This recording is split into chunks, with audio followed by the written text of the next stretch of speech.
While fireworks lit up the skies across the country, for many Americans, this year's celebrations overshadowed by the battle against the coronavirus. Some beaches, normally crowded, were shut down.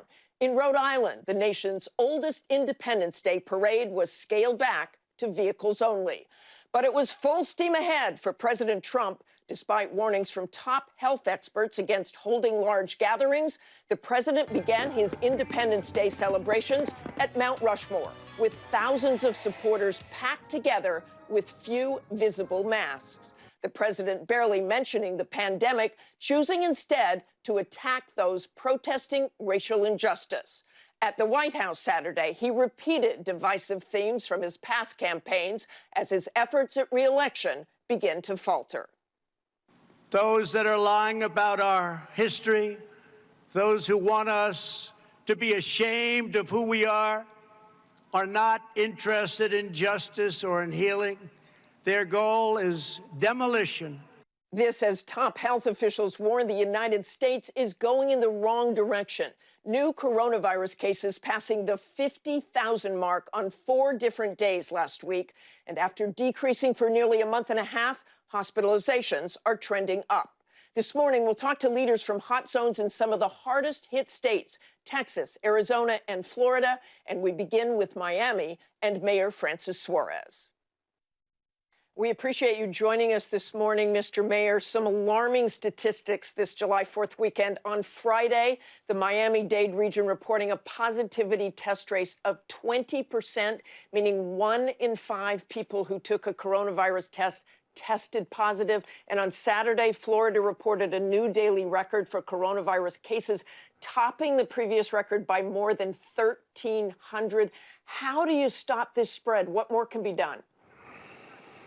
Yeah, well, it's clear that the growth is exponential at this point.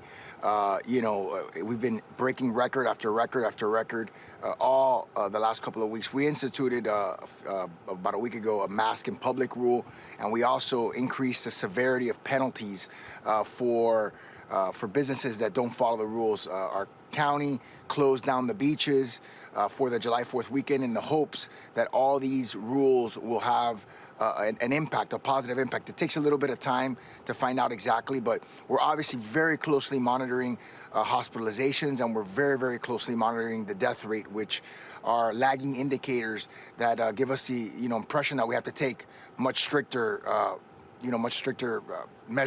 measures.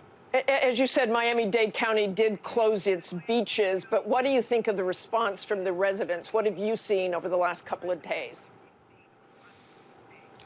You know, they've been obviously they're a little bit upset to some extent, but we've seen compliance, at least in Miami-Dade County. I know that there are maybe other places where there haven't been perfect compliance, but we seem to have seen compliance over the weekend. So we're hopeful that the measures that we're putting into place will prevent us from having to put in more dramatic measures over the course of this week. You said the city mandated face coverings in public on June 25th with fines to enforce it. But how does that work? And have any fines been issued?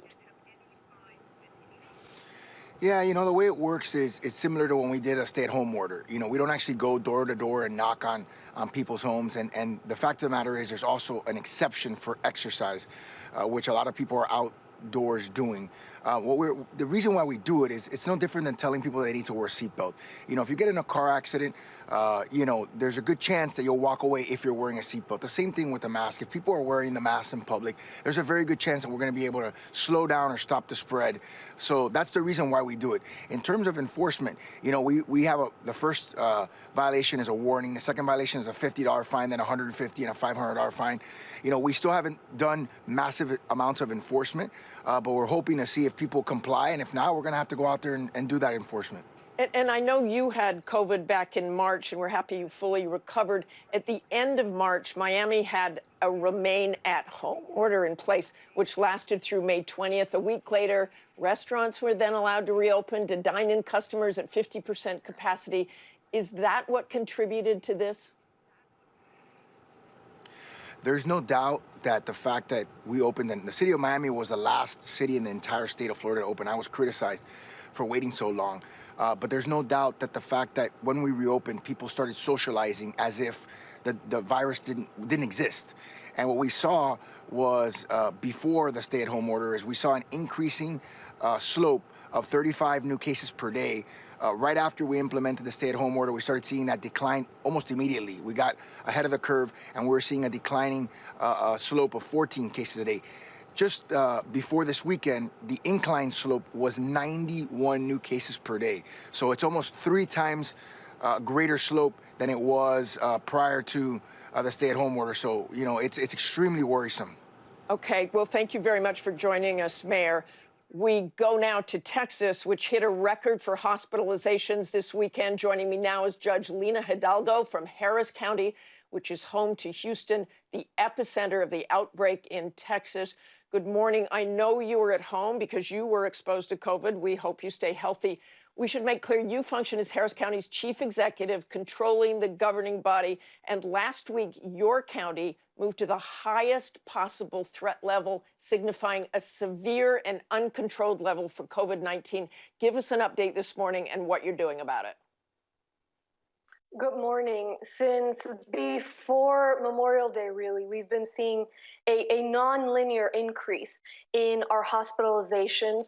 At this point, our hospitals here in Harris County, Houston, and 33 other cities, they are crossing into surge capacities, so their operational beds are taken up.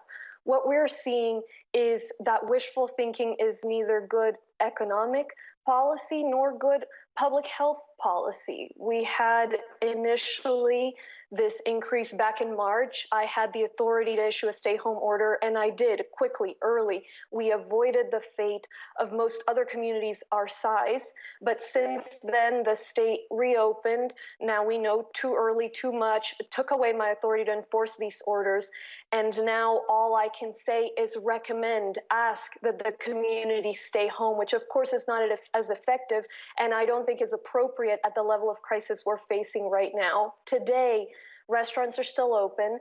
Indoor events can take place no matter the size. And so that's the issue that I'm facing here. You have been urging Texas Governor Greg Abbott to issue a mask order. He has now done that for most of Texas, saying Texans must refocus on slowing the spread without closing down again. Do you think those masks, that mask order, will make a difference? I'm sure a mask order will make some difference, and I'm grateful that that's happened now. That said, as long as we're doing as little as possible and hoping for the best, we're always going to be chasing this thing. We're always going to be behind, and the virus will always outrun us. And so what we need right now is to do what works, which is a stay-home order. We don't have room to experiment. We don't have room for incrementalism when we're seeing these kinds of numbers, nor should we wait for all the hospital beds to fill and all these people to die before we take drastic action. We need to take that action. We need to give ourselves the time to bring those numbers down and to learn from the communities that have done things successfully. We have to be proactive with this virus. We need to be real about what's happening. And I hope it's a word of warning to other communities too, that there are no shortcuts. And frankly, if we had stayed shut for longer, if we'd opened more slowly, we would probably be at a more sustainable place with our economy. We wouldn't be shuttering from open to close. And so I'm glad these steps are being taken, but they're just not enough. And we have got to fundamentally rethink the strategy. The reason we're here is because of that least common denominator strategy. And Judge, I just want to ask you, you got enormous pushback when you called for masks. You got pushback on social media and from the government and from the governor. A look at Governor Abbott's Twitter feed has the same kind of reaction. So will people really follow this? I hope so. You know, part of the challenge with this has been the mixed messages from different levels of government. So, of course, it makes this harder. Early on, everybody worked together on stay home, and then things became very political and these mixed messages. And so that's why I want to be very clear with the community. Right now, folks need to stay home, and I need the authority to enforce it. Obviously, folks will follow these recommendations more to the extent that there is an enforcement provision, that it's not a recommendation. the idea is not to go and see how many fines we can collect or put cops on every street corner, but it sends a signal when you have things that are enforceable. And look, we got to give it our best shot, but we have to all get in line that we can't just be catching up to this virus. We need to be proactive for the sake of our economy, our health, and just simply what's right. You know, we shouldn't be waiting for our healthcare workers to be overburdened, for ICUs to be full. Since when did that become the way we deal with these crises, especially in a community as compassionate as this one, which dealt with Hurricane Harvey? Okay, thank you very much, Judge, for joining us. Finally, let's turn to Arizona, the state with the highest daily new cases per capita in the country. Phoenix Mayor Kate Gallego joins us. Your county, which includes Phoenix, has by far the most COVID cases in Arizona, climbing from fewer than 10,000 at the beginning of June to over 55,000 now. So what happened there? We opened way too early in Arizona. We were one of the last states to go to stay at home and one of the first to reemerge, and we reemerged at 0 to 60. We had crowded nightclubs handing out free champagne, no masks. Our 20 to 44-year-olds, which is my own demographic, really led the explosion, and we've seen such growth in that area. We're seeing a lot of people go to large family gatherings and infect their family members. We are in a crisis related to testing. I was visiting a testing facility this weekend, people waiting still 8 hours. It's really, really difficult. I've been spending time begging everyone from Walgreens to open up testing, out-of-state testing companies to come in, because it's awful to see people waiting in a car while you're feeling sick. People were running out of gas. And this is many months in. We've asked FEMA if they could come and do community-based testing here. We were told they're moving away from that, which feels like they're declaring victory while we're still in crisis mode. And Mayor, do you think a stay-at-home order should be given? Our governor has preempted us from closing different types of businesses or moving restaurants to takeout only. We really want as many tools as possible. We had to beg to be able to implement masking orders. We were originally preempted from doing that, but I'm thankful the governor did allow cities to put masking orders in place, which I think will help. If you've seen some of the data from communities that had them, masks do slow the spread and can be important also to indicate to us that we are still in a crisis and have to take this seriously. I think when nightclubs were open, it sent the signal that we had, again, defeated COVID, and obviously that is not the case. And many mixed messages coming from all over the place. Is that a problem?